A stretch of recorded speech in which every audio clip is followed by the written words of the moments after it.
Okay, yeah, thank you. Yeah. So, yesterday we had a good discussion on what you need to do the first day on starting your poultry farm, the second day on how you will keep your records, how you will do a proper budget. I think what we did not discuss fully yesterday is an aspect of the cost benefits analysis. I would like to maybe talk a little bit on that before we get into today's markets and marketing of poultry products. In developing your business plan, you also need to carry out a cost benefit analysis. This entails that you identify all the costs that you will incur in the business and give value to it. Whatever, is it labor, is it infrastructure, is it equipment, is it the cost of the birds, is it the feeding, all that, you need to attribute some value to that. And whatever expenditure you will also incur, you also need to give that value to it. At the end of the day, you will be able to have an estimate of the total cost and also an estimate of the total expenditure. And when you compare your cost to the income, you have a total income and you have a total expenditure. And when you compare the costs against the income and you have a positive value, then you know that that business is most likely going to yield profit. And so cost benefit analysis is also a decision making tool in a business. It helps you also to compare different alternatives. Supposing you are looking at maybe you should do broiler production, or maybe you should do a duck business. By the time you do the cost benefit analysis, you'll be able to see that, okay, in doing the duck business, I'm likely to get so amount of naira positive. While in the poultry or broiler, I'm likely to get so amount positive. So when you compare the two, it gives you an idea of which one is better than the other. And you can therefore choose between alternative ventures that you would like to make.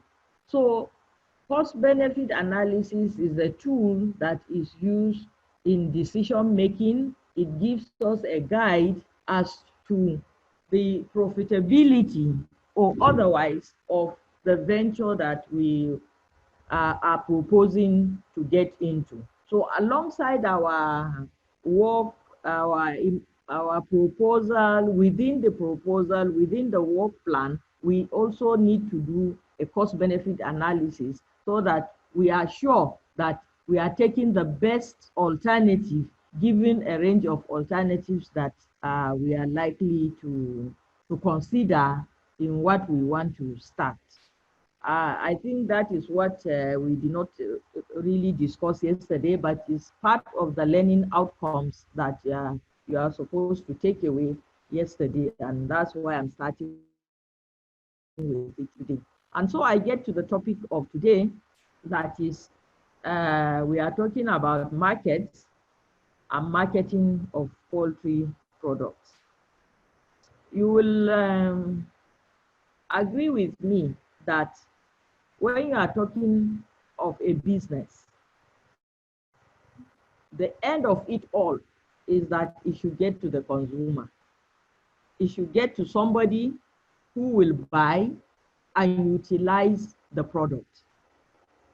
No matter the amount of effort we put in planning, in implementing, If that product does not get to the end user, then work done is zero, because we will not be able to sell it, somebody will not be able to utilize it, and therefore all the expenditure that we have made over the production cycle will now amount to nothing, because we are not able to push that product to the market. Market and marketing, therefore, is a very important aspect of a business that you need to consider very seriously when starting a business. What is the market your product wants to address? You need to be able to understand that. What segment of the market are you addressing? You need to understand that. Given the nature of the business, nature of the sector you want to work in, there are different products.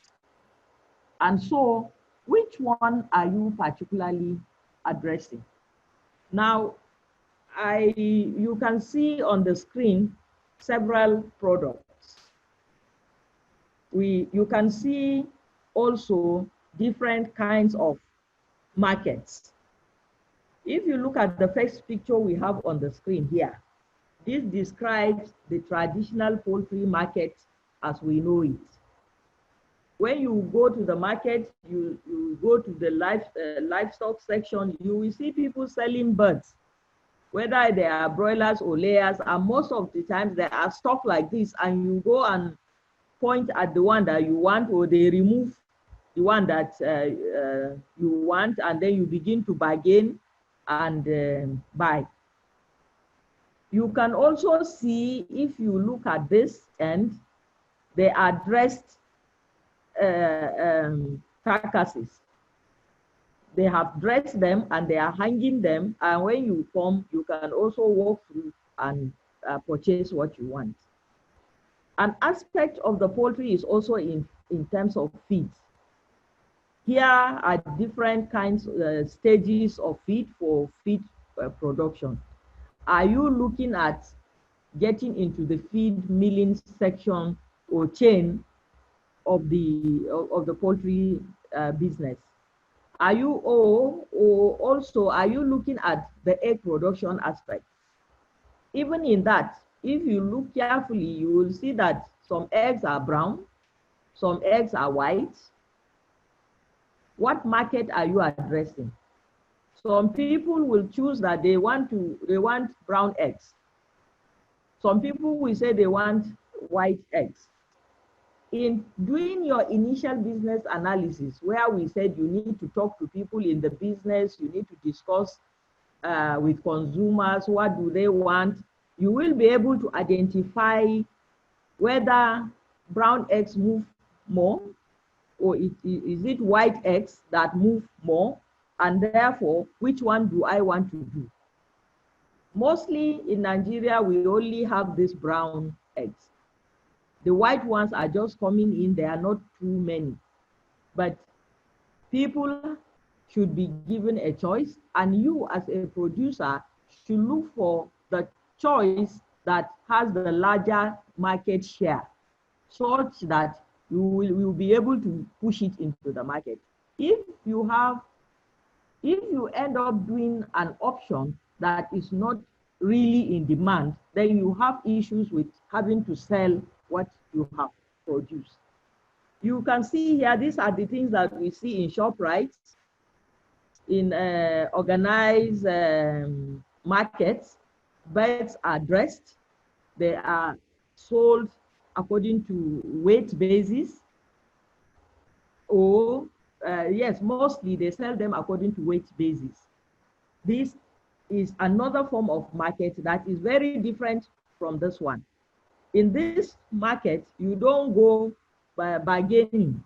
They tell you it's 3 naira, you say, okay, can I pay 250? This does not occur in this market. The prices are there, they have already been decided, they are labeled, and you supply to them and they are sold. This is something you can choose to target. Your production is targeted towards supermarkets, towards organized outlets, and you can also produce for that purpose. It's a market you can also cash into. You can also look at the dress one. These are roasted birds. So you can decide that you want to add value to your poultry, and therefore you will not even be selling whether the live chicken as in this case or the dressed chicken as here, but you want to sell something like this that is also dressed. The most important aspect of it is that you would have carried out a good study and have been able to fully understand the markets that you want to now get into. But the other form of market that is now gaining grounds and becoming the norm is the one you are seeing here on the laptop. This is also a market that is becoming the conventional these days. People sit in their houses, look at their laptops and see what is on Google Drive and see what are people having. People use digital technology to be able to purchase items. People also use technology in order to sell items. The market is growing so fast that sometimes people do not even have the product. They advertise, they can sell this, they can sell that, and then they wait for you to make an order. When you make an order, they now quickly go buy it from the source and send it to you. Delivery processes are coming up. In fact, with the COVID-19 pandemic, I noticed small businesses coming up that make soup for people, that make lunch for people. You just look at their adverts by via WhatsApp, all these social medias, and then you order for what you want. And before you know it, somebody is at your door with a plate of alfada rice or a plate of white soup or something, and that is it for you. So the market is changing. You wish to enter into the poultry business, you need to determine your market. You need to understand the dynamics of the market. And your production is not complete until it gets to the consumer.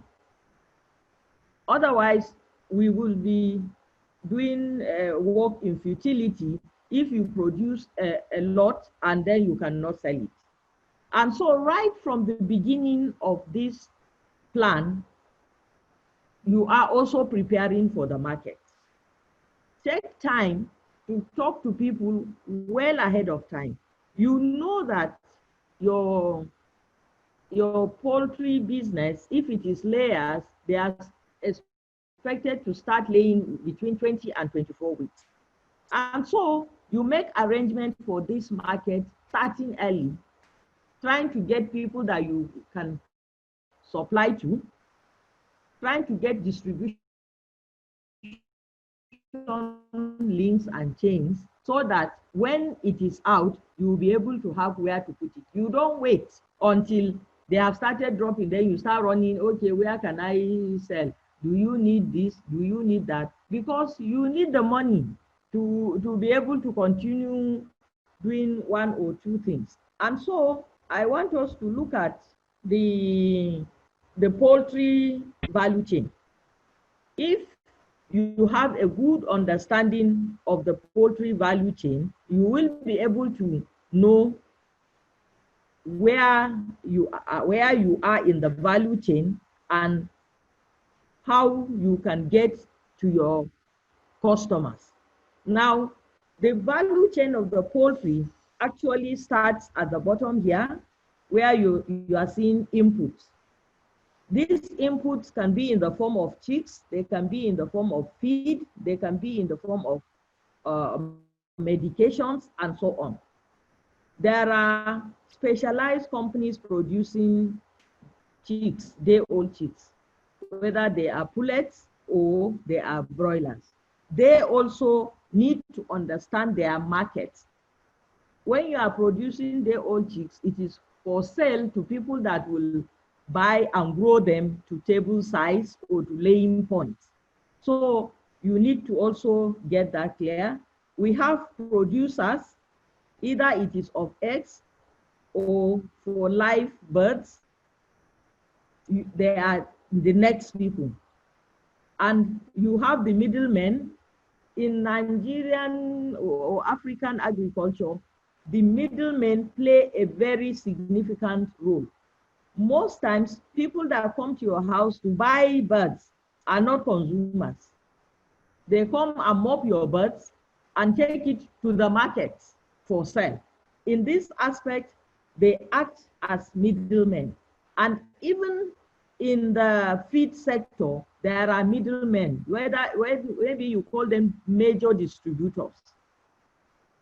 They come and they align with the companies, buy in bulk, and then get them to other set of people that are the wholesalers. You have the urban retailers that live in the market, in the city. You also have the consumers that are in the urban market. But alongside with these consumers in the urban market are also consumers that are in the rural communities. They are also there. And for those ones in the rural communities, if you look at the diagram, you realize that from producers, you have rural retailers. I'm sure you have seen a lot of people carrying local chicken on the bicycle, on the motorcycle. Or sometimes you see them in buses, they are tied outside and the bus is going and a basket or a net or wooden net of chickens are being carried along. This is where they belong in the value chain. And they sell these local chickens at rural markets and also at the urban market. With the issues of health gaining grounds, a lot of people are actually now becoming more interested in the local chicken. It is less fatty, and they also consider it more tasty. Now, there are so many in the broiler industry, apart from the broiler that we know, another new set of birds that are coming up are the noilers. These noilers do not grow as fast as broilers, but they are bigger than cockerels. And people tend to go for them. And it is also a specialized market that you can also look at to address. Their growth rate, like I said, is a little less than broiler, but at the end of the day, they grow quite big, bigger than the cockerels. And so where is the market? Are you trying to address people that for health concerns feel that the broiler is a bit more fatty and they still want to eat poultry, and so they want to look at probably the noiler section or the cockerel section, or even spent layers that have concluded production of eggs and you want to dispose of them. These are different segments of the market that you would like to consider. Alongside with that are enabling environments that surround you, such as the need for medication, for vaccinations, for training. Alongside that goes into the production. The drug industry for livestock is also a component of what you may want to look at. There's, for those of us that are in the organic in the organic components, in the inorganic component, sorry, we use a lot of medication. And so you may want to key into that aspect of the market. Anybody raising birds will come to you and buy something. So that is the business you want to do within the poultry value chain. We have support services from NGOs that give credit, and also other consultancy services. So it is important to understand where you belong in the poultry value chain to be able to fully address the markets that you need to do, and to also be able to successfully create a niche for yourself in the market industry. Now, when you are talking about livestock marketing, there are certain decisions that you need to make. We have tried to explain the products. We have tried to talk about the various segments in the value chain so that you will be able to make decisions as to the marketing issues that will arise. And one of these decisions you need to make is where to sell that your product. Where do you want to sell it? Remember, when we started the course, we had talked about location of your farm. And we were saying that you need to locate your farm in a place that is relatively close to your markets, the target market that you want to reach. If you create a market, if you set up your farm in a very far area, your market is far from you. It adds transportation costs to you. In terms of live birds, there could also be spoilage issues that may come up due to long period of transportation. Do you have cold room or cold vans that will transport your product from the farm to the point of purchase? Those are factors to consider, because at the end of the day, it adds to your total cost of production.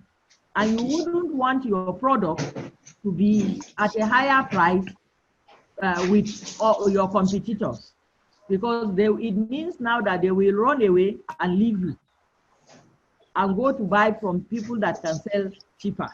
So a major consideration is, where do you want to sell it? You're taking attendance. And again, the type of market. Are you targeting the open market, where people come and go and you haggle over the price of the birds? Is that the market you are targeting? You need to define that. Are you targeting specialized markets where you supply to supermarkets? You need to define that. Are you targeting the consumers around your area? Your market is such that you advertise to your neighbors so that they come and buy from you. That is also a market, but you need to define the market. You need to make a decision on where your market is. Now, I want us to know that the sector is dynamic, and so it will continue to change. So you may need to always review your marketing strategy to be able to live on top of what is happening in the market. If your initial plan is that you want to sell at the open market, you now work with wholesalers, because they will now come buy all your live birds and take it to the market. At some point in time, you may realize that, oh, people that supply supermarkets do better or earn more money. And you can look at you can consider fitting your own production to suit that kind of market. You can consider going around, getting people, supermarkets to order, and you now come. That comes with some specifications. When you want to supply supermarkets, they have their standards. They would tell you the weight range of the birds they are looking for. They will tell you you need to have you need to have a dressing facility, a processing facility that is of standard, such that they are sure of the health quality of what you are supplying. When you are dealing with these people, you need to understand their demands, their rules and regulations, and you need to abide by it. I think we have mentioned that also a bit in the last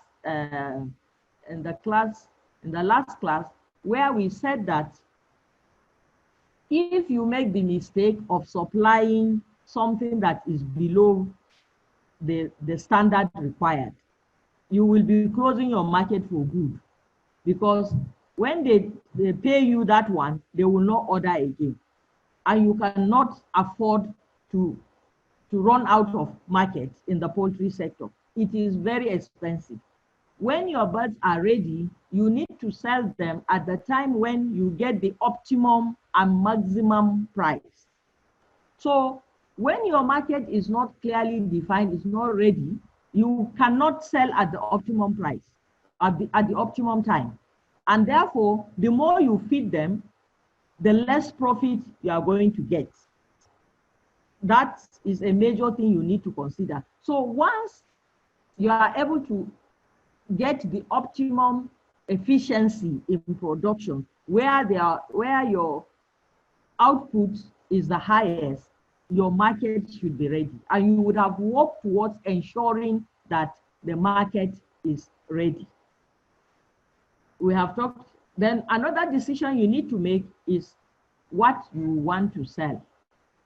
The options we gave in the first diagram we looked at are the various options. Do you want to sell your birds live? Do you want to sell whole carcass? Do you even want to sell parts? Because if you check in some supermarkets, you realize a pack of 1 kg may be all thighs.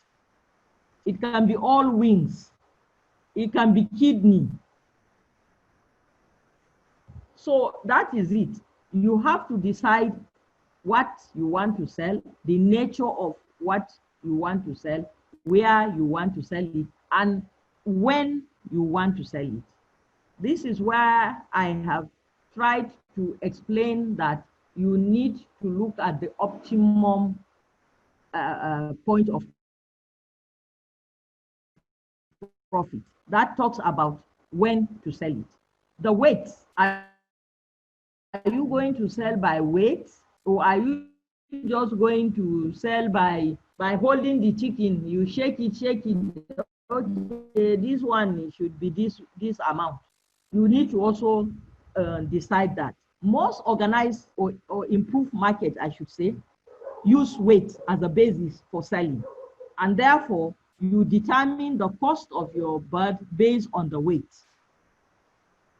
If it is 2 kg, every bird that is 2 kg is sold at this price. If it is 1 kg or 1.5, is sold at this price. This kind of market is not in the open market. It is mostly addressing organized markets, and you may choose to relate with this market where you know that your birds are sold on weight basis, and so you dress them on weight basis. But if you are selling in the open market, then it is not fully developed, and so what we do is to bargain based on our estimate of whether it is heavy or light, depending on what we think. That is a relative assessment, but that goes on very well within our markets, and you can also sell using that. The next thing I want us to talk about when you are talking about markets is to ask you, how connected are you? You cannot be talking about markets when you are in isolation. You cannot be talking about markets when you do not engage or relate with other people. Because marketing involves buying and selling. So when you say, I don't like to talk to too many people, I don't want to go for this thing, I don't want to go for that thing, you are also losing the opportunity to advertise yourself. And so if you want to market very well, you need to be connected to agricultural shows. If you look at this one, is Nigerian Poultry Show. It's in Abeokuta. It held in 2019. Did you attend such? Do you plan to attend such events? If you do, you are advertising yourself. You are advertising your business. You are advertising your product.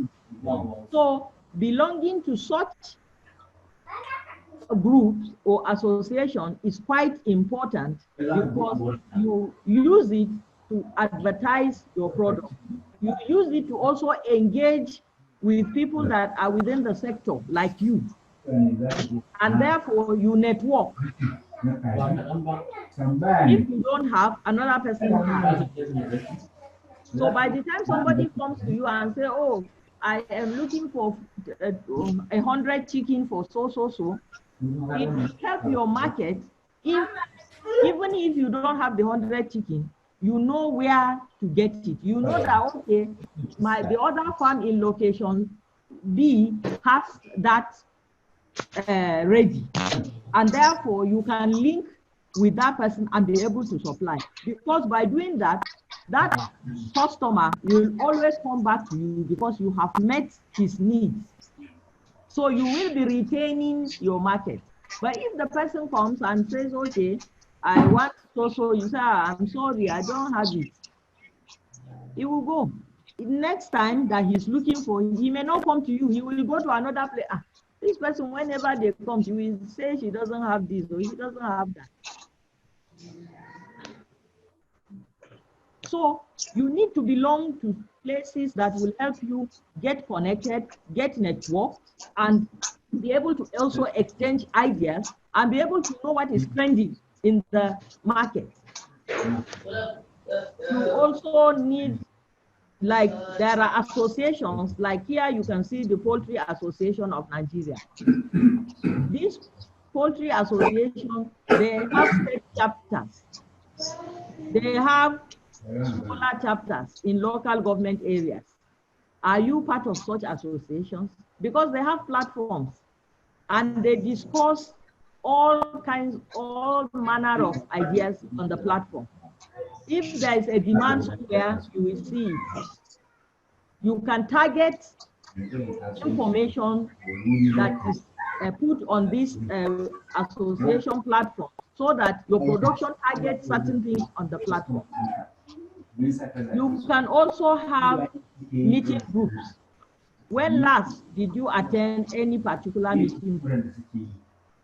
That village or town meeting group that you hold in Abuja, you hear so state meeting group. You attend it. In terms of marketing, it gives you an opportunity to also talk about the product that you have. And so by the time 20, 30 people attend that meeting and you say, oh, I'm selling chicken, my chicken will be ready in 2 weeks' time, this and that, you have marketed your product. And when they leave, it is not only them. If they also hear anybody say, I'm looking for chickens, I have a wedding that I'm thinking of, you will say, one lady in our meeting group also has this thing, and that I can connect you to her. There are so many local associations that you can also belong to. Yesterday, Madame told us that her phone keep ringing and she has so much platforms. It is the connection she is trying to establish to ensure that her market gets going and that she sustains her market. So you need to be on several platforms so that you will be able to maintain your market and also establish new markets. Are you in any religious sector? If you are a Muslim, you can talk about that in your religious associations. Are you a Christian? You can talk about that in your religious association. Are you a Jewish person? In whatever sector you belong to, it is an avenue for you to actually talk about your market and market the products that you have. So when you are running a farm, you cannot run a farm in isolation. You need to link up with people that are also in the same sector so that you will learn from them, you will be able to advertise, you will be able to network such that where there is supply in one area, you can move it to an area of demand. You can move it to an area of demand in another sector. And even in geographical location, you can do that. People that are in Ibadan, sometimes we are in Kaduna here, and you see eggs coming in trucks, and they will tell you that they are coming from Ibadan. It is because somehow they have understood through network that Kaduna is having a scarcity in terms of egg production. And so they move their market from Ibadan to Kaduna for sale. It is that large. And the poultry sector is fast moving. It is one of the markets that is tending towards being organized in the country. And so you can key into that and ensure that you are up to date with your links, with your networks, with your connections that is able to put you on the platform that allows you to advertise your products. Then what is your marketing strategy? We are in the digital era. There are offline tools that can be used as a marketing strategy. And the offline tools that we have used over the past are the traditional marketing, where you can use magazines to advertise, where you can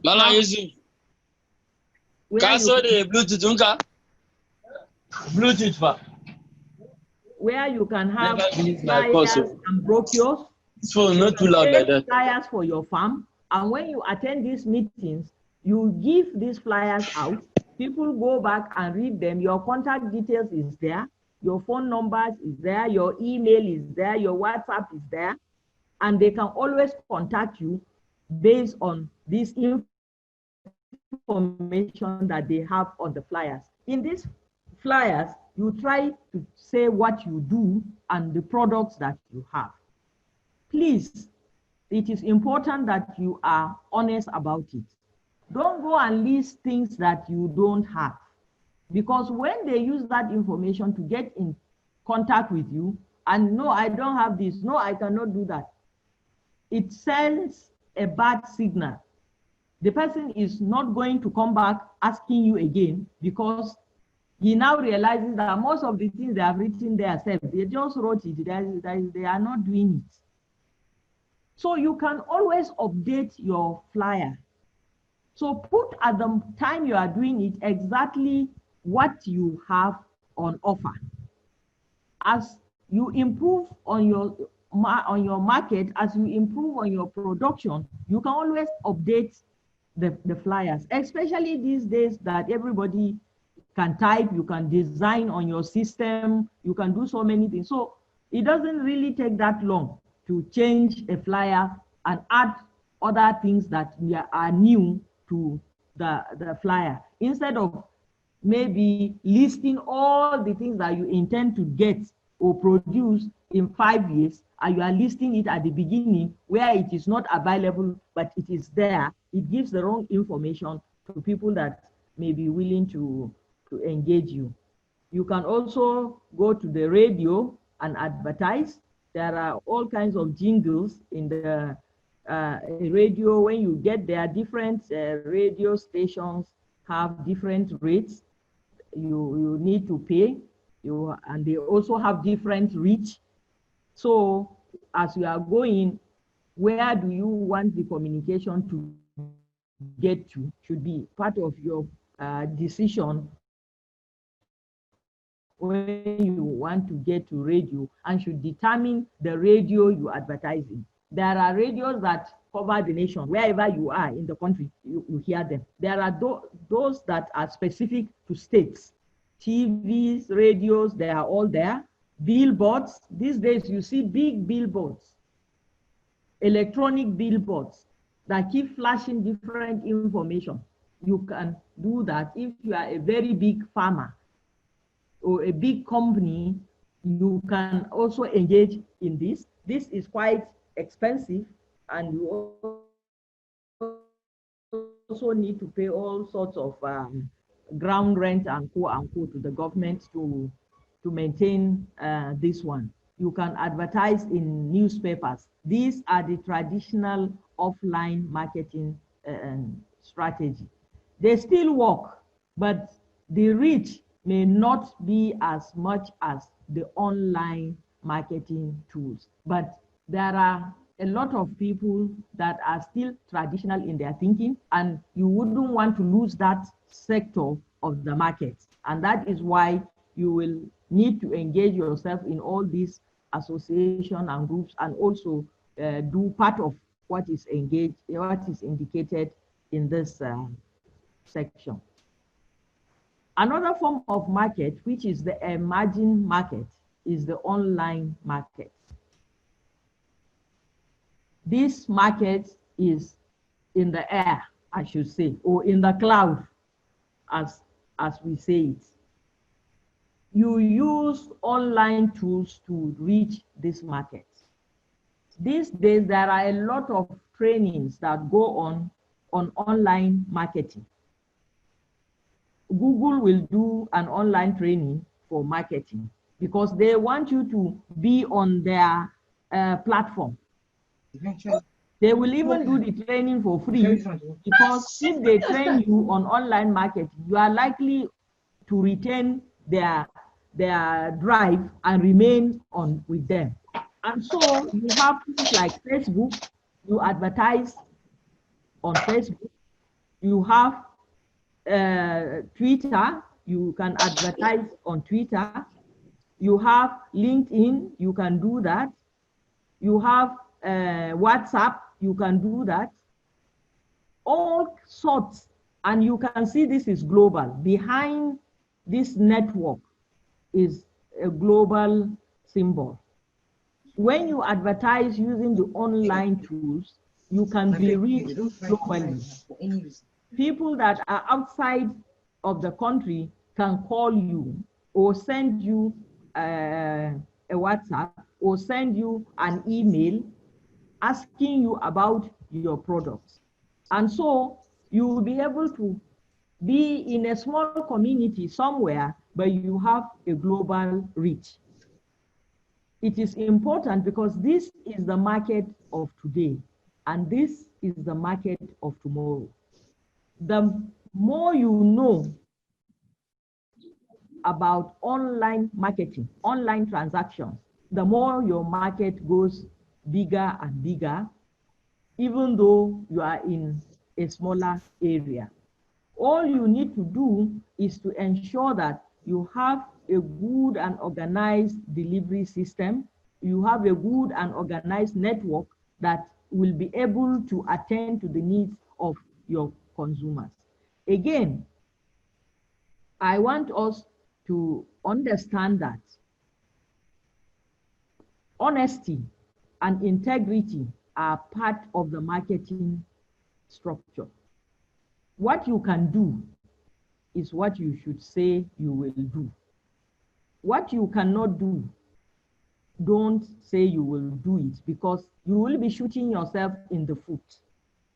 When they need such services and they call you and you are not able to deliver, then you would have failed. And that is this news that the person is going to spread, that so-so company or so-so person is actually saying this, but when you check them out, you don't see anything. You cannot afford to do that as a starter. So people will respect you when you honestly say what you can do. And they will always come back to you because you meet your words, meet your product. So be sure that you are putting the right thing outside there for people to also look at and adhere to. Is there any room for integration? Are you under the traditional marketing structure? Are you under the digital marketing structure?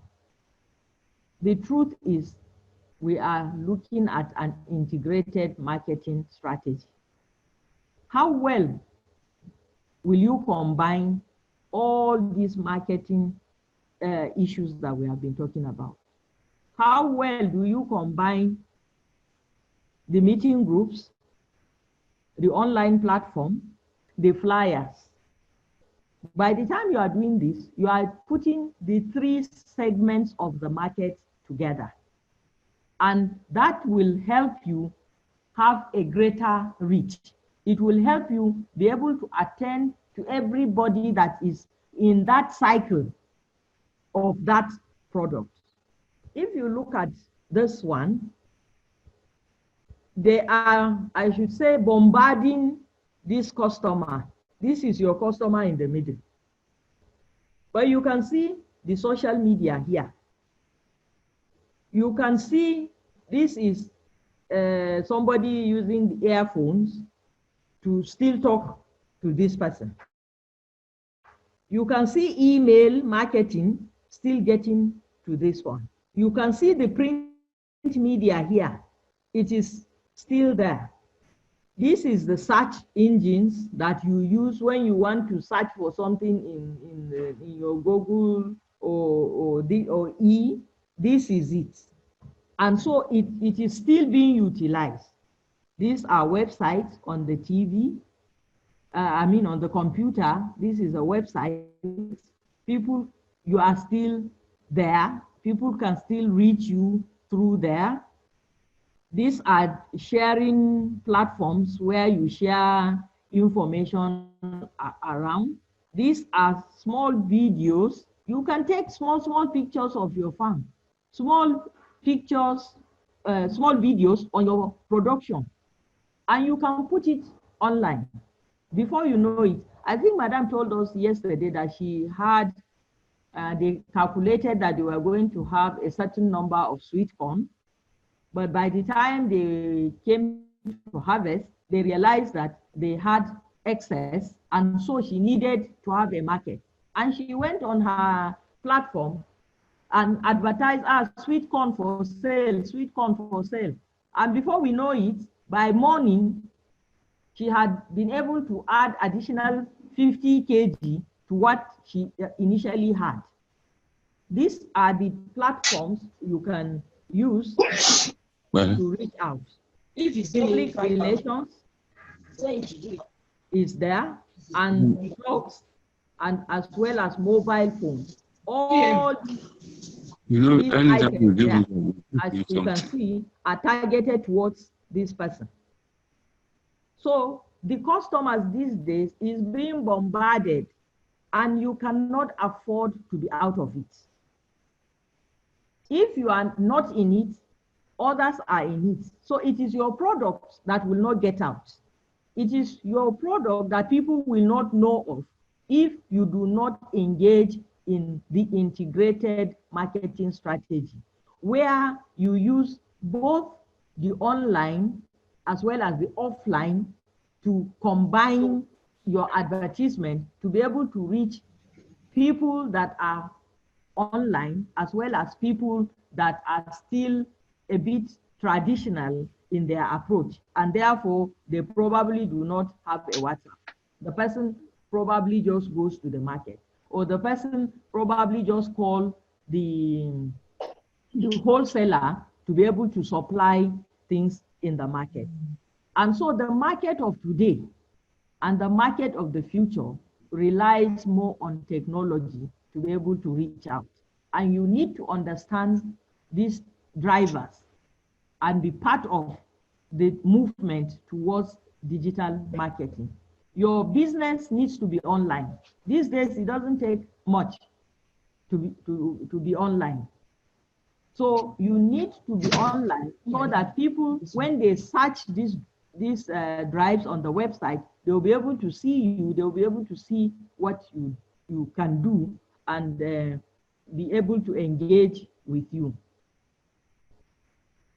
Another aspect we need to look at is actually the customer loyalty. The customer loyalty is what you need to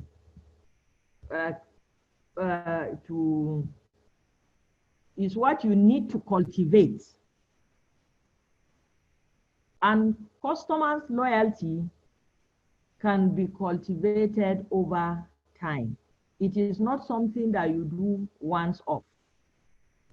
The customer loyalty is the result of consistently positive emotional experience, physical attribute-based satisfaction, and perceived value of an experience, which includes the product or service.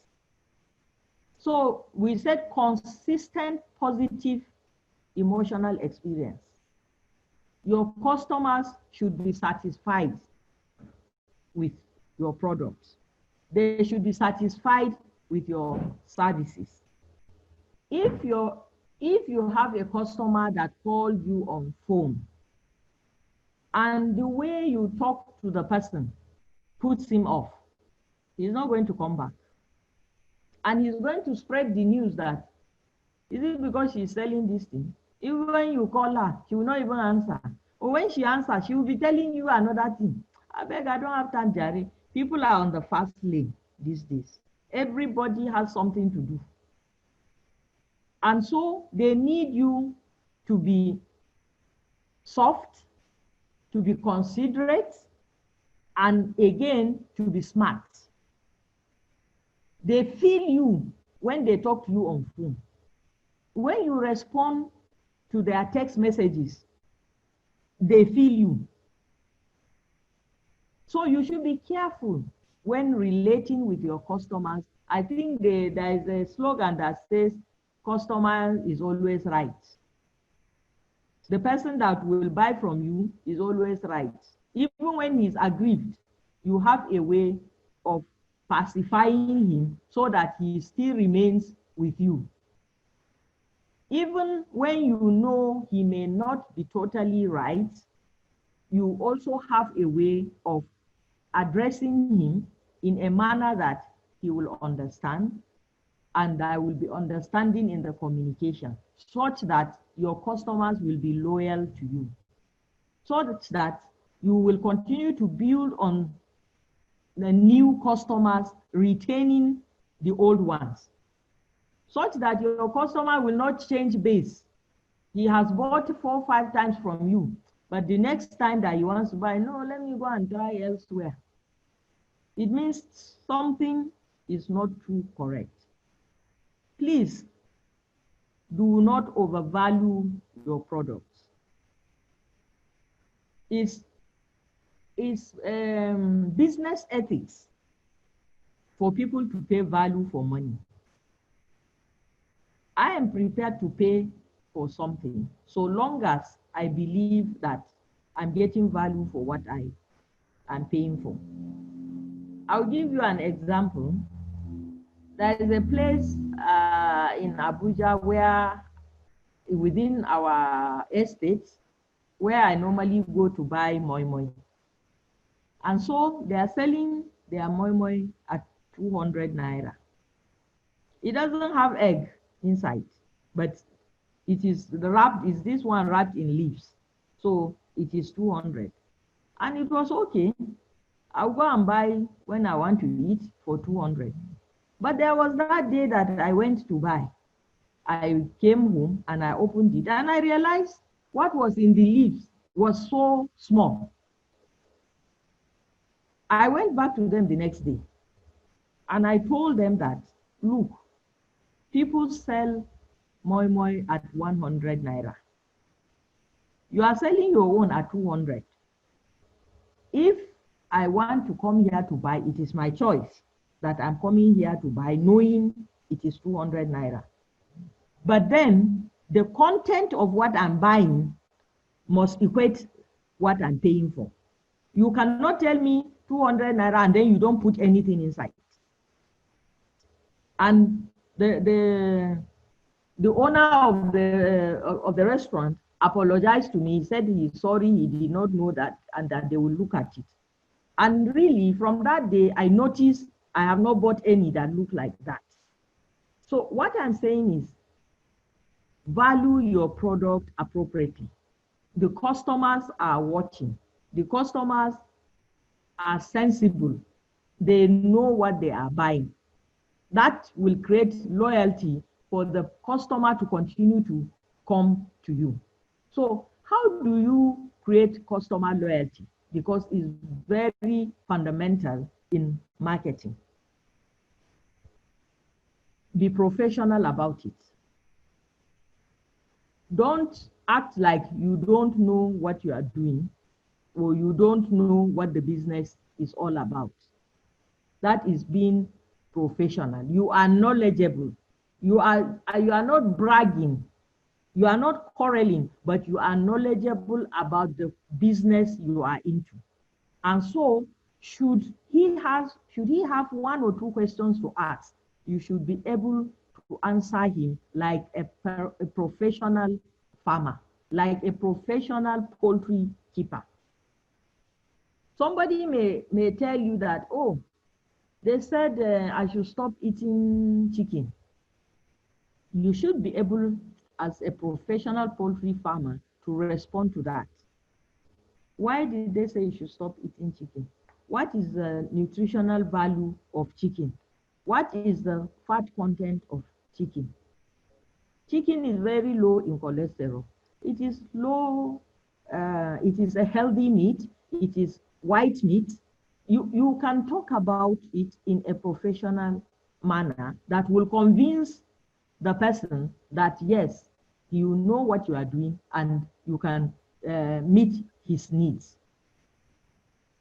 You need to also give him social care. There are times when your customers may have one or two challenges that as a producer, you need to show sympathy. If you have a major customer that probably lose something, lose a child or a relation or something, you should be able to relate to that. You should be able to call him, oh, I heard this. Sorry. Are you here? Okay. Oh, I heard this happen. I'm sorry that this happened to you. Please accept my sympathy. That is the kind of social care that I'm talking about. I'm not saying when he comes, he say he wants to buy your chicken on credit. You will carry it and give him. That will not help your business. Societal care that we can show to our customers. If, for instance, you have a customer that always comes in a car, suddenly you saw him one day coming to your farm, but he is on a motorbike. It is social care to say, is something wrong with your car? I noticed today you are on on a motorbike. That shows that you are concerned about his welfare, and customers take that seriously. Fast responses. You do not take time to respond to their emails, their WhatsApp, their Facebook message. Try to be on top of it. It's not easy, but that is part of the marketing. If he sends a chat, please, can I have 5 chickens in the evening, in the morning? He sends you in the morning, can I have 5 chickens in the evening? And you do not respond to it. Until 3 o'clock, you have not responded. He's going to go elsewhere. So that is why you need to always be around your phones, such that you are on top of whatever is happening. Since you are on so many platforms, you need to be checking from time to time to ensure that your response to your customer is fast and you do not delay them unnecessarily. What you don't have, you just respond, oh, I'm sorry, I don't have, I can link you up to so-so person that has. And when you say, I will link you up, please ensure that you do that. Don't just say it and then forget. You need to give your customers value. They are your source of wealth, I should say, because they are the ones that bring the money into your farm. So give them the value they deserve. You need to also educate your customers. A lot of times we see feed manufacturers creating workshops. They will say workshop on feed formulation. The feed manufacturing companies will do a workshop on feed formulation. Why are they doing that? They want to sell their products. So they want you to come for the training so that when you finish the training, you probably come up with the idea, oh, okay, I can actually enter into this feed manufacturing business. So the business is not as difficult as it looks. So once in a while, you may choose to do a little bit of training to your customers. There was a time when we are all hearing that eating of egg is bad, and that once you attain a certain age, you shouldn't eat eggs at all. Eggs are for children. These days, the narrative is changing. They are saying that, oh, there is nothing wrong with eating eggs. You can eat at least 1 egg a day or 2 eggs a day, even for an adult, that there is nothing wrong with it. They are coming with another nutritional profile to say the cholesterol in egg does not affect you. How far have you gone in passing these kinds of information to your customers, such that they will resume eating egg if they were not eating it before?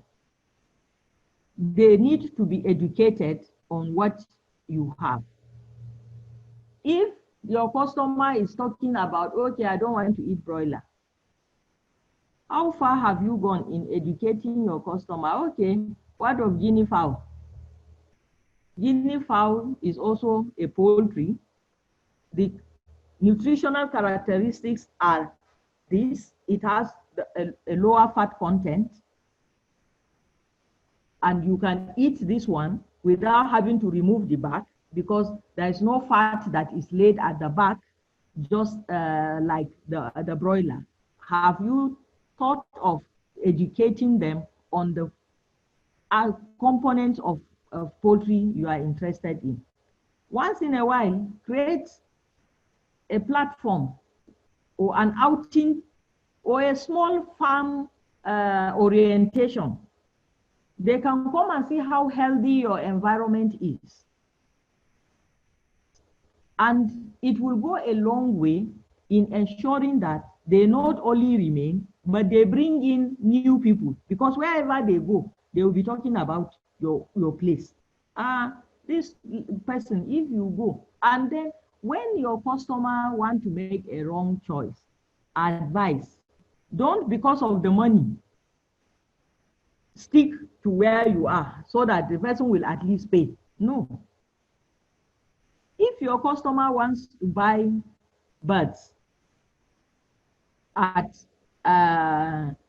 maybe he wants to buy turkey, and turkey is 15,000, and he's complaining that this turkey is so expensive, it's 15,000. Provide alternatives. Tell your customer, oh, if the turkey is expensive, I have Noila birds. They are equally big, and their prices is this. By the time you buy 2 of these Noila birds, you probably get the weight of meat you would have gotten if you are buying the turkey. So it's actually an alternative way out for your budget. These are the kinds of advice you can give. The customer will say, okay, is that so? Yes, come on. Before you know it,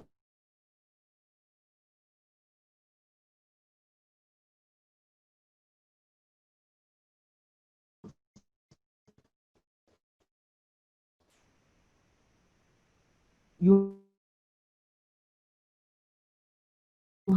have sold your product without having to here is true for your customers. Let them always be able to get you. You now have real-time experience. The real-time experience is what you do when you are on the internet, and they can talk to you. You can talk to them. You can use WhatsApp. You can use video calls and engage with your customers. When you build in this component of relationship, when you add this component of relationship to your marketing, it gives a personal touch to what you are doing. It also creates loyalty from your customers. They will continue to remain with you. They will continue to help you build new ones, and you will continue to enlarge the cost of your business. Customer loyalty brings about customer retention. The customer retention is the ability of a company or product to retain its customers over some specified period of time. It means your ability to retain your customers. High customer retention means customers of the product or business tend to return, to continue to buy, or in some other ways not defect to another product or business, or to not use entirely. What we are saying here is, when you have good customers and you relate with them well, you have their loyalty, and that leads to customer retention. You are now able to retain the customers that you have, in which case they will not go to another person, they will not change product, or even stop using the product entirely. Because these 3 things can happen when they leave you. They can leave you because they are going to another person that sells the same thing. They can leave you because they want to change to an alternative product. And they can leave you because they are just not going to do that anymore. So when you have their loyalty, you are able to take care of these things, and your customers will remain with you and help you enlarge new ones. That is the way to go in the current market. And so I'm ending this presentation, and to thank you. And the chickens, and should I say the poultry, are there also thanking you for taking interest in poultry and for being with us for the past few days, going through the various aspects of what will help you understand the poultry business very well, and help you to be able to draw up a suitable proposal that will scale through and give you some resources to be able to not only start your business, but run the business, sell your products, and remain relevant in the market. Thank you. Thank you very much, Prof. This is very good, very educative, and is also, it has taught not only the participants and even those of us that are by the side, became more interested in poultry now than ever before. So maybe at the end, I will start thinking of how I will start a backyard poultry. I can see Dr. Kalu and the rest of them around now. I believe he would have made up his mind now whether to have it in Abuja or in Abia. So I want to thank you so much. I have just persons may have questions. Those who have questions can do that by raising up their hands or typing their questions in the chat box. I will open the forum now. Sorry, if you are not, if you've not been given the floor to speak, can you mute your mic? Let's take it one after the other, please. Thank you. So, give money. We never give you 300,000 before. We never give you 500. We never give 30. When you know now. We are having issues. I've been trying to mute. Can you mute your mic, Kende Samuel? Can you mute your mic, please, if you are not speaking? I want to go buy one laptop. I want to buy this laptop. All right. Any question, please, from any member? Raise up your hand or just indicate in the chat box and we'll give you the chance. While you are thinking of what to ask, again, Prof, you have demonstrated that you are indeed a professional, and not just a professional, but a practicing farmer, and not only that, a marketer. So maybe I would like to start by asking, you talk about the online marketing or the online marketing. In this age of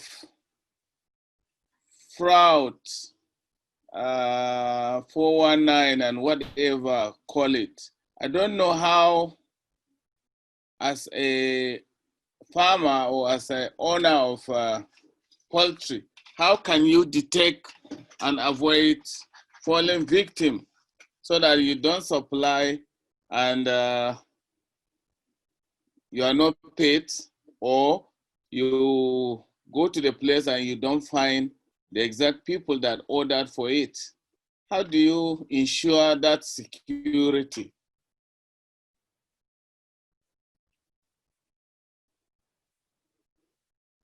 Okay, Prof. Thank you for that. Actually, that is an emerging issue in the cyberspace. Cyber security is becoming a very critical issue, and both buyers and suppliers should be aware of that. And there are a lot of Yahoo issues these days, fraud on the internet, and therefore extra care actually needs to be taken. For most times, people don't supply unless they see payment alerts. So you have your bank details, you give the customer your bank details until you see the alert for the payment, you don't carry out a supply. And you need to also have a schedule, because you are dealing with live animals that need to be processed. So people should order ahead of time, and payment should be made, if you like, 24 hours to the time of supply, or 48 hours to the time of supply, depending on where the customer is and depending on the quantity of what he is ordering for, such that you will be able to do your back-end preparation and get the product to him at the right time that he needs it. But payment should be made and must be made before you carry out a supply. You don't need to, on the basis of online discussion alone, dress 100 birds and start taking it to somewhere. If the person is serious, he should commit himself to payment, and then you ensure that you supply. On the issue of the credibility of the producer, that is what I've been trying to get us to understand. Don't say you have what you don't have. I've been trying to say this through the presentation.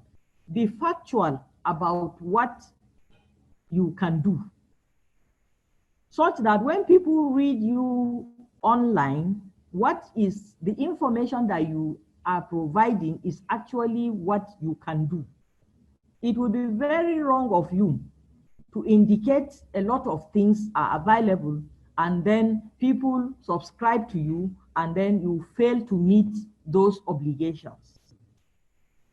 It is not only being dishonest, and it destroys your reputation, and it destroys the reputation of your business.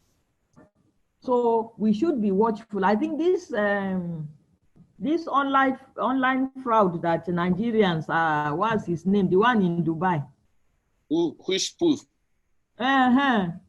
Which poopy, that is swindling thousands and millions of dollars. We should be very careful being online, very careful not to be a victim of fraud, because people are there trying to take advantage.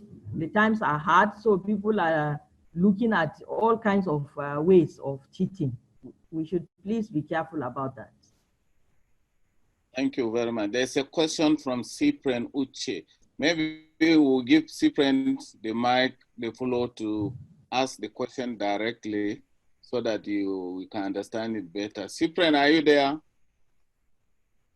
Okay, it's like, we'll just read, you can read it in the chat box, Prof. He's saying, please, which bird is best to rear in areas that experience a lot of rainfall, like in Bayelsa, where the rain falls almost all year round? Please advise.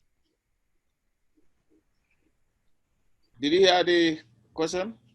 Yeah, I heard you. I would like to tell him that birds can be reared in any environment.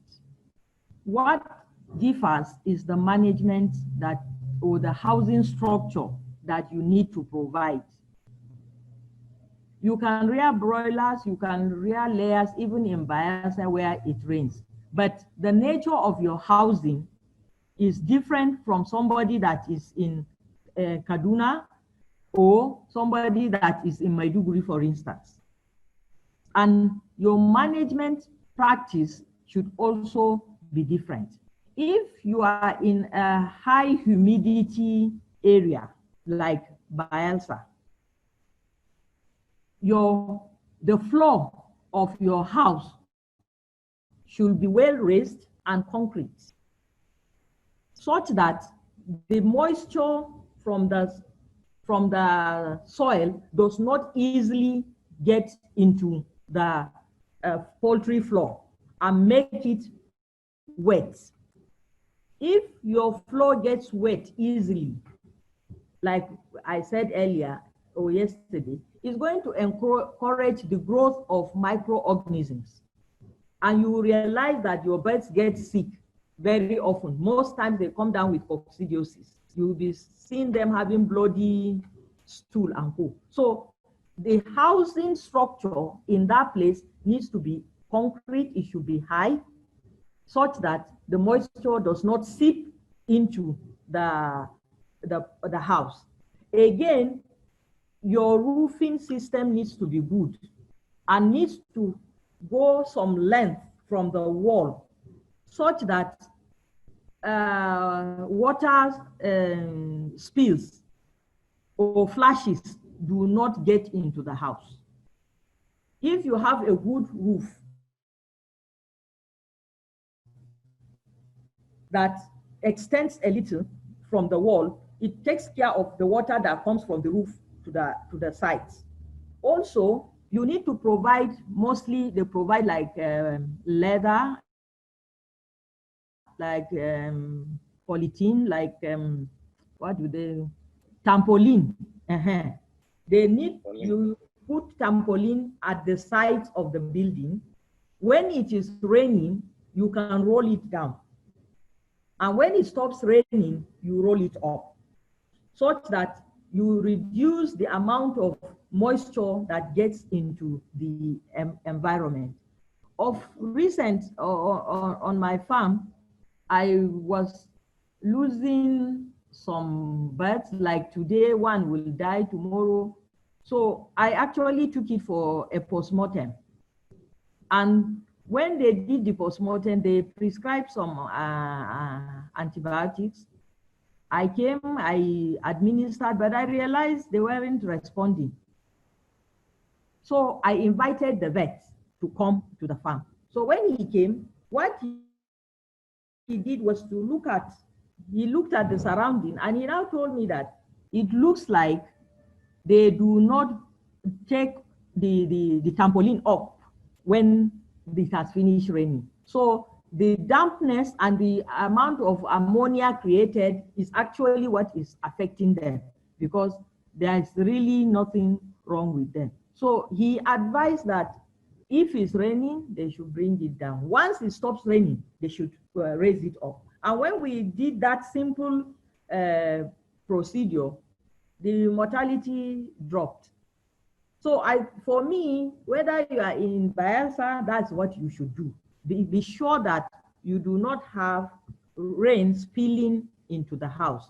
Be sure that your building is in such a manner that the floor does not absorb water from the ground.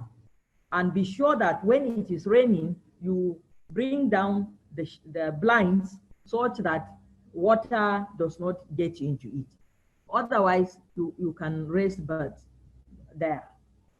Okay. Thank you, Prof, for that clarification.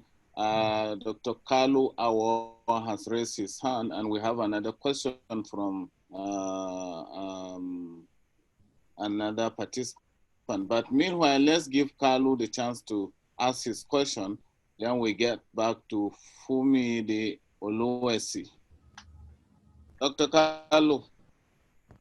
Good morning, Prof, the coordinator, and Prof, the presenter. I actually apologize. I joined late. I had some personal issues. To the presenter, man, I hear poultry farmers talk about broiler, they talk about layer and all the rest of them. So from this angle, I believe there's a classification for poultry. Could you please tell us the classifications and their peculiar characteristics? And also, you advise possibly where to start. And moreover, I've not heard you mention cockerel, or is it because I think cockerel is male?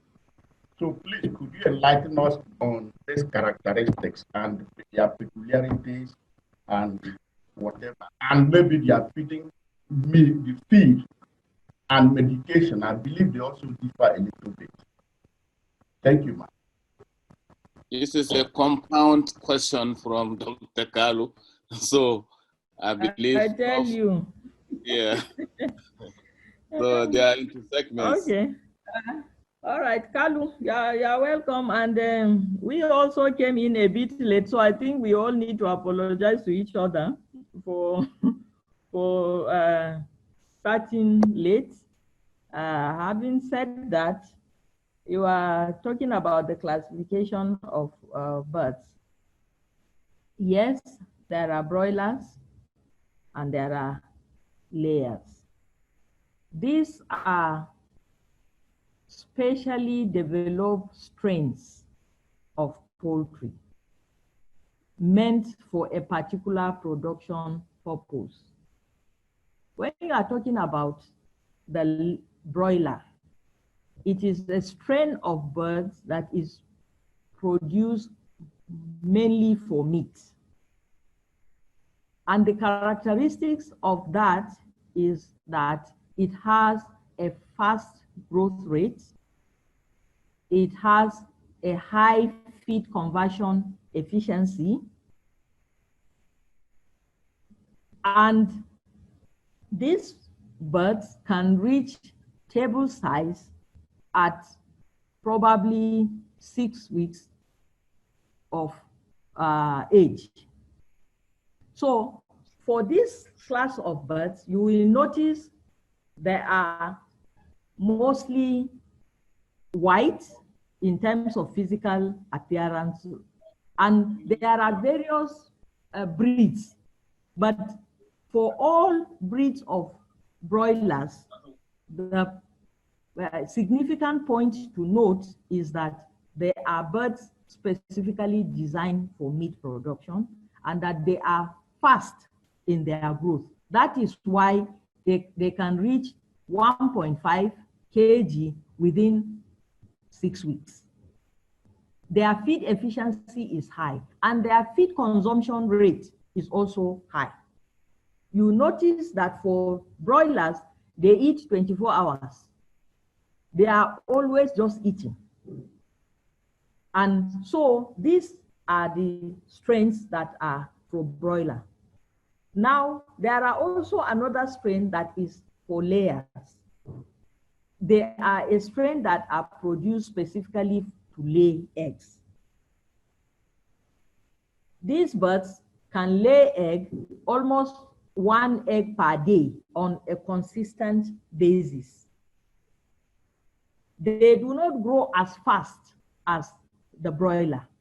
They do not have the weight of the broiler. They do not grow as fast. And even their consumption rate in terms of feeding is also not equal to that of the broiler.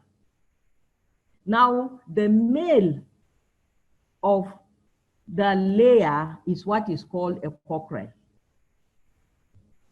You see, in the commercial production chain, layers are just females that lay egg, right?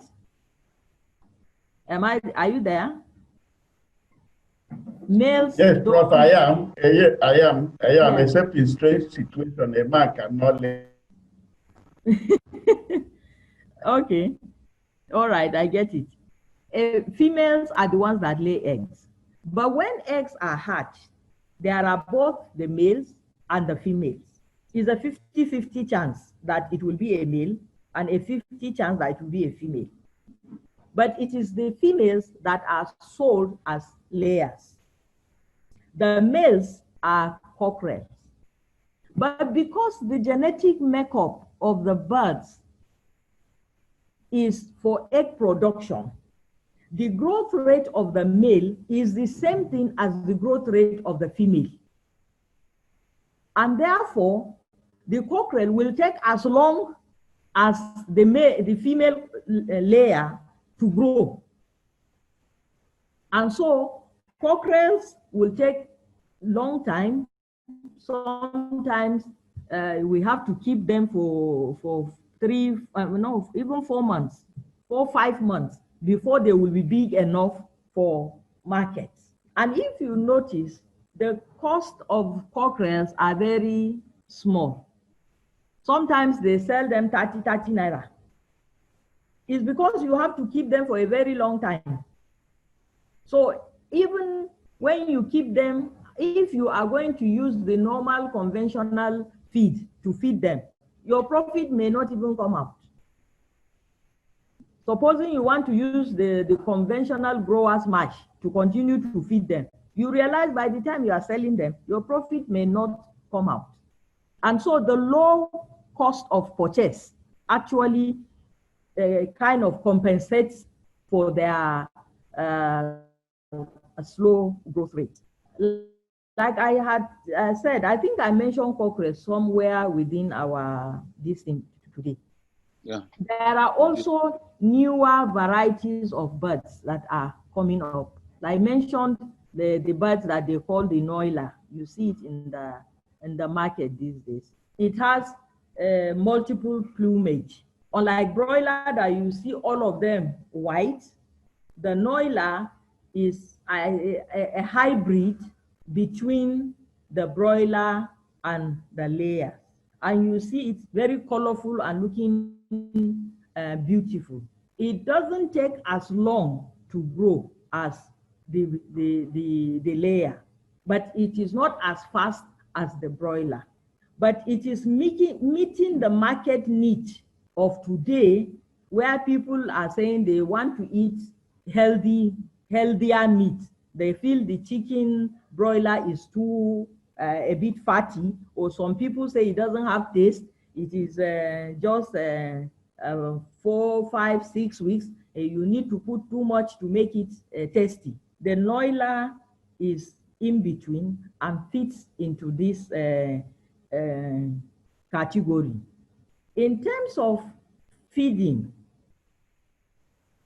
and medications, for feeding, if you are the type of feed you give the broiler is very different from the type of feed you give the layers. For the broiler, you have 2 kinds of feed. You first start with the broiler starter. And when they are 4 weeks, you now change to broiler finisher.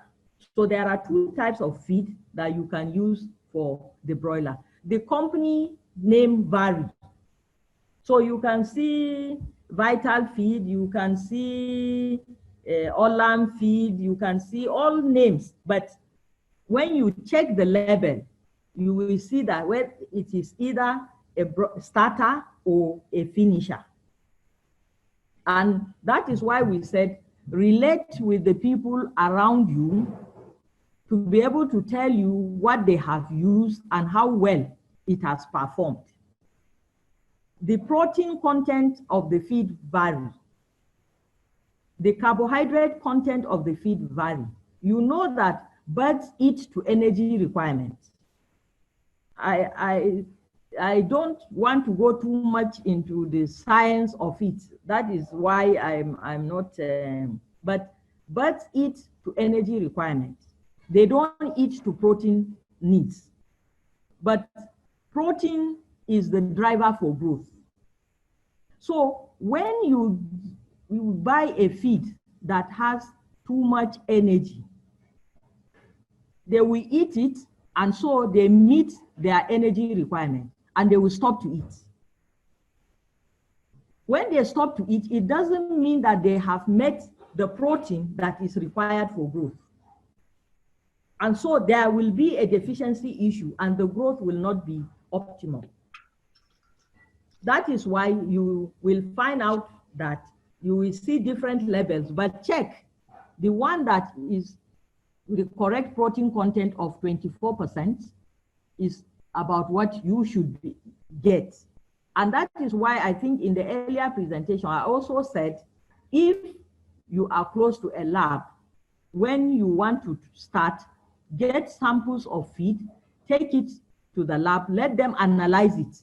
They will tell you whether the content indicated on the label is actually what is in the content. So there are 2 classes of feed for broilers. There is the broiler starter, there is the broiler finisher. and you give them at different stages of growth. Like the name implies, broiler finisher is given towards finishing. It's targeted towards finishing the bird for table. And starter is meant for take-off. There is also variety in the nature of the form in which it is presented. You have pellets. Some feeds now are pelleted, while some are in powdered form. They all have their advantages and disadvantages. For the pelleted, it's already compounded and made into pellets. And so you reduce issues of feed wastage. You know, birds have the tendency to scratch their legs inside their feed and throw part of it. So pelleting ensures that they do not necessarily waste it, because like we had earlier said, feeding is 70% of the cost of production. But pelleting also brings about higher water intake. So when you are pelleting, when you are giving pelleted feed, you need to look very carefully at your water supply, such that they always have enough water to drink. Otherwise, the thirst will limit feed intake and they will not perform as they should. For layers, there are 3 types of feed. There is the chick mash. The chick mash is what you give when you bring your day old. And you continue to raise them on that chick mash until when they are about 4 to 6 weeks of age, mostly about 6 weeks of age. When they get to that 6 weeks, you can now change them to grower's mash. The grower's mash is less dense compared to the chick mash. But it is because you want to slow down their growth such that they are physically and anatomically matured for laying. So when you continue to feed chick mash for a very long time, the tendency is they will grow bigger, probably put on more weight, but they will begin to lay when their anatomy is not suited. It's just like we have humans. When a girl of 11 goes to marry, you know, we end up having VVF. And we end up in the hospital with all kinds of things. It's the same thing. When you give the wrong feed, probably you continue giving starter because it is it is better in nutritional status. The birds will grow, but it may make them to come into lay earlier than when they are supposed to. And you will now begin to have birds dying as a result of egg laying. When they go to lay egg, the system is not fully functional and you will find a lot of them dying. So you need to give that grower's mash until your birds are in 30% lay. That is to say, when you have 100 birds and they are laying up to 30 eggs, then you change them to layer's mash. And it is that layer's mash that you now continue throughout the life cycle of your birds until you feel the production curve has dropped and they are no longer producing profit, and you therefore want to sell them as spent layers. That is the classes of feed that you have for for layers. If you want to talk about medication in poultry production, just like in humans, you know, you have different types of Panadol, don't you? When you go to the market, there is paracetamol by Dana. There is the Panadol that we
Hello? Hello? Hello, Prof, you got missing for a while. I'm telling you, my network just stopped, just like that. Okay, welcome. I had to get something else.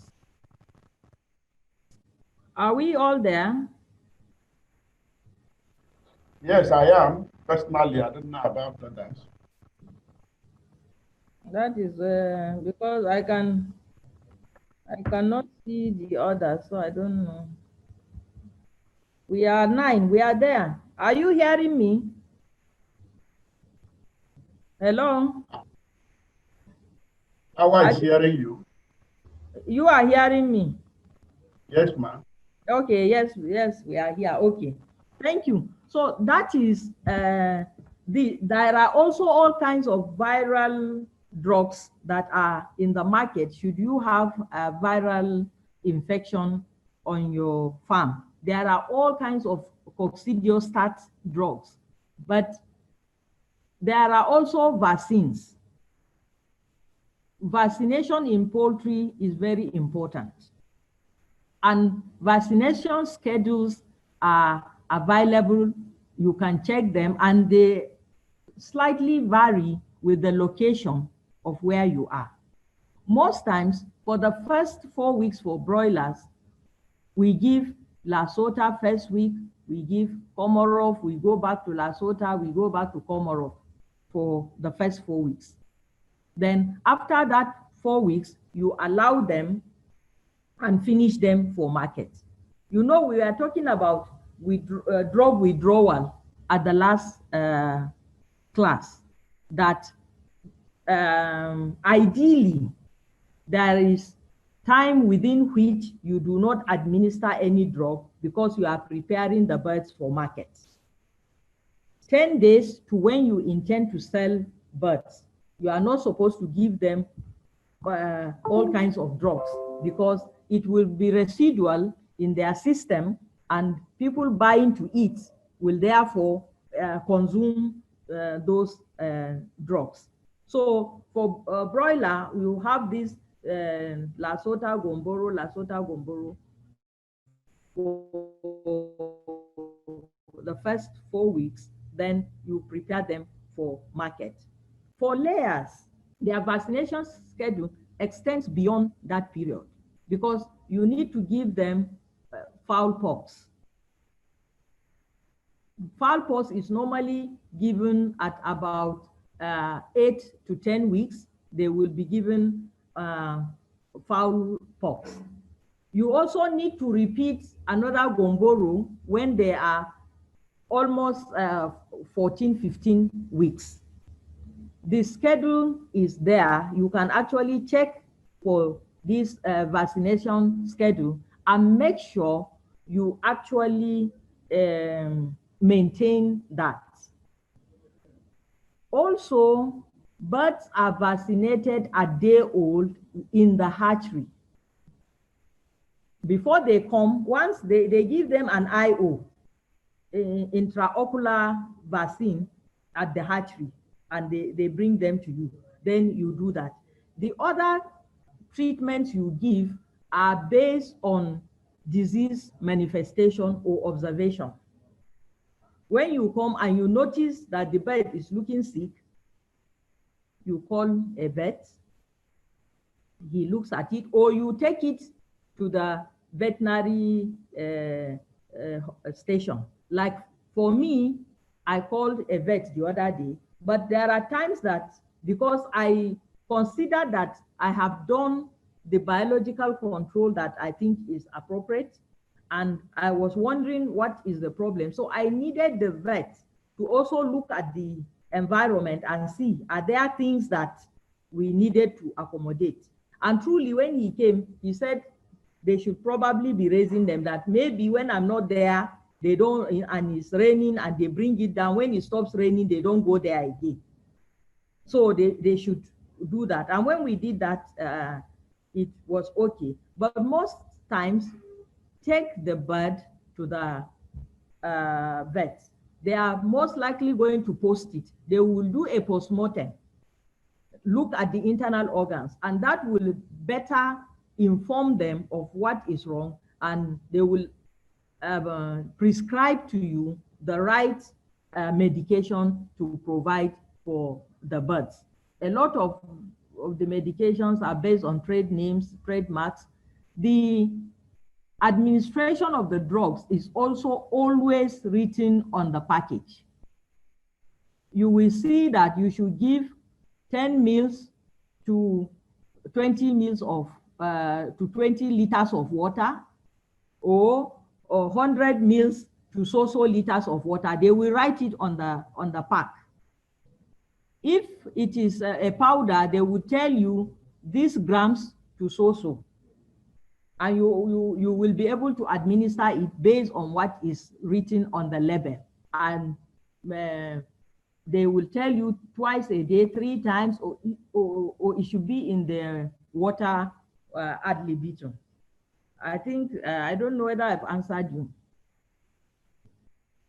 Okay, Prof, thank you. I think, sorry, for a while, I lost the connectivity completely. I'm very sorry about that. It's like it's like my aircraft lost radar communication with the control tower. But okay, there was a question. I'm not sure if you have taken that. Somebody was asking that is into piggery and something, but I can't see the chat box again. That one is gone on my screen. Is the person still around? Can you unmute and ask your question about piggery? Hello, ma. How are you? Hello? Yeah. Yeah. Okay. I'm to piggery. And I want to ask you for a starter, what breed would you advise a starter? So that I can always meet the demand, because I've seen on the farm, there is so lot of mix-up breed. At the end of the day, we spend much money and the production is, what we get from them is not marketable. Yeah, I will advise you try Landrace or Duroc. They are available. They are big breeds. You see them with a long back, and they grow fast. Okay, Landrace. Prof, let me also chip in my question. Maybe it will help some of the participants.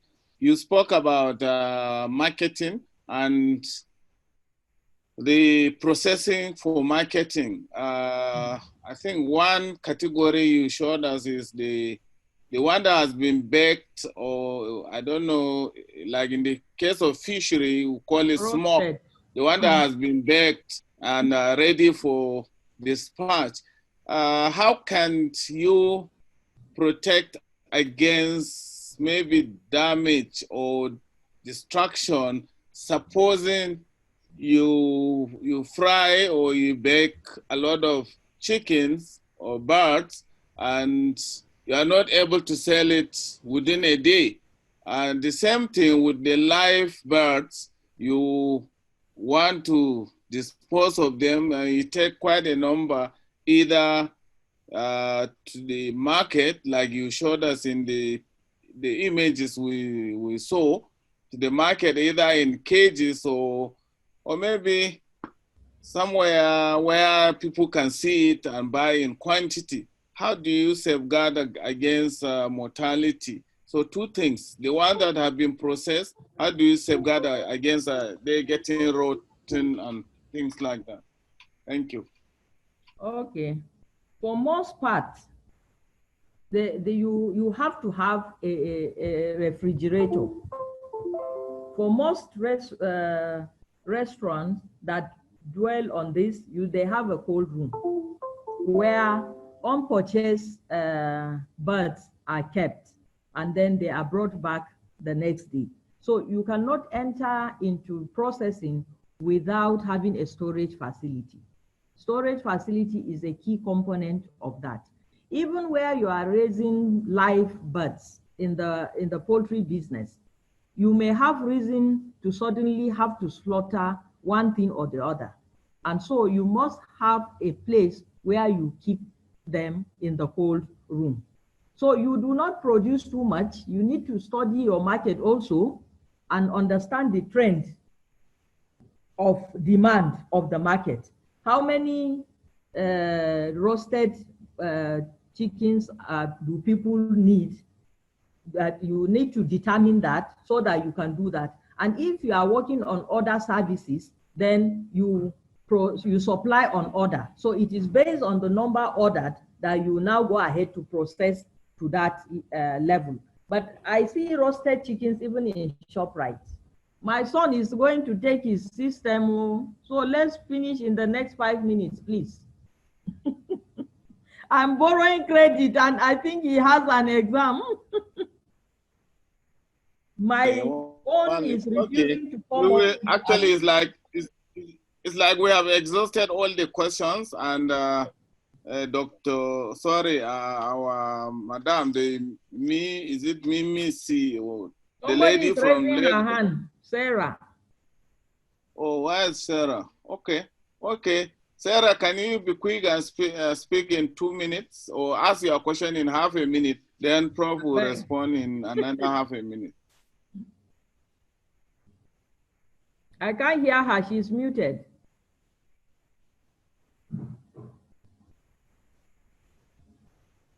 She's muted. Can you unmute yourself, Sarah?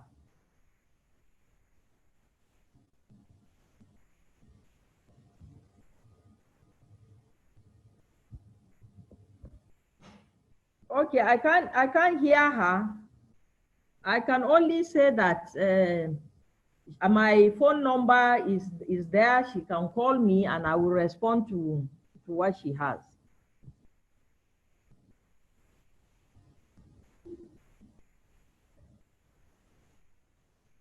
I can't hear anybody.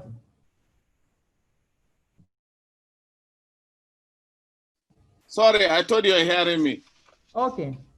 Yeah, I'm saying, let me quickly ask this question. The hygiene aspect of this processing of birds, especially in Nigeria. Okay. You know, that's what. Can you hear me now? Yes. Okay, Sarah is back. Okay, let me leave it for Sarah. Sarah, go ahead. Sorry, sir. Yes, sir. My question is that this rainy season is affecting the broilers. It's even affecting their growth. Some are dying. So, and it's very common during rainy season. I don't know what is the cause. Okay. You know, like I said earlier, rainy season comes with humidity. And humidity creates a good environment for the growth of microorganisms. So birds tend to be more susceptible to disease where the environment is humid, and that is what affects it most. And so for draining season, you need to do more change of litter, very often not like you do during the dry season. You need to ensure that water is not leaking anywhere in the poultry from your roof. Even if it is dripping into the poultry, it is a problem. You need to be sure that that is also not there.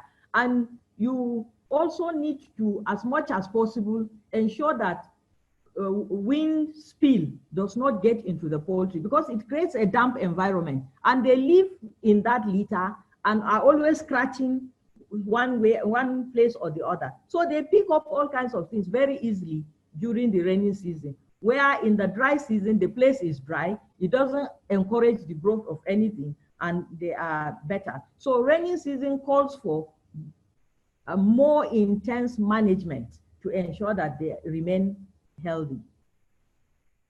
And in terms of hygiene, yes, we need to create a hygienic environment for processing. And that is why if you want to go into processing and label it, NAFDAC needs to come and see where you are doing it. You don't clean birds, throw them on the floor. The way you see it in the market, they do it like this, and they throw it like that. It is not safe. It is not good. You need to create a clean environment. You need to create netting systems where flies do not come in, where people do not mix anyhow with the poultry product, where there is a one-way process. You bring in birds through one way, dress them, and go through another way, and they do not mix up along the production chain. Especially if you are supplying supermarkets, you need to be very careful on that. Okay.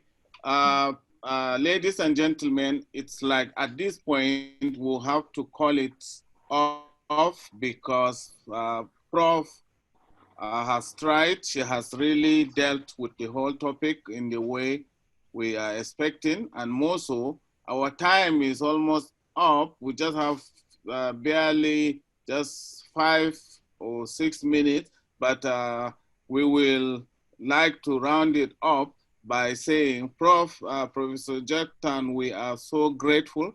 Thank you so very much for sharing your experiences with us.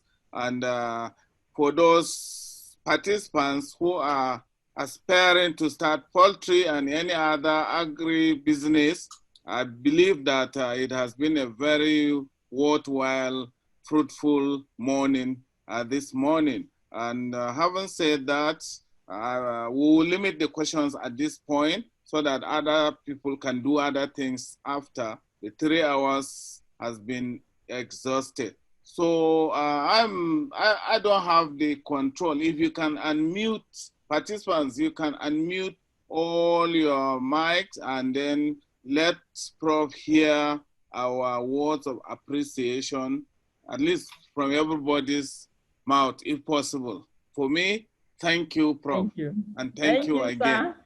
And thank you, my dear participants. See you on the chat, see you on phone, see you on WhatsApp. Thank you. Thank you, ma'am. Okay. Yeah. Thank you. Thank you, ma'am. Yeah, thank you.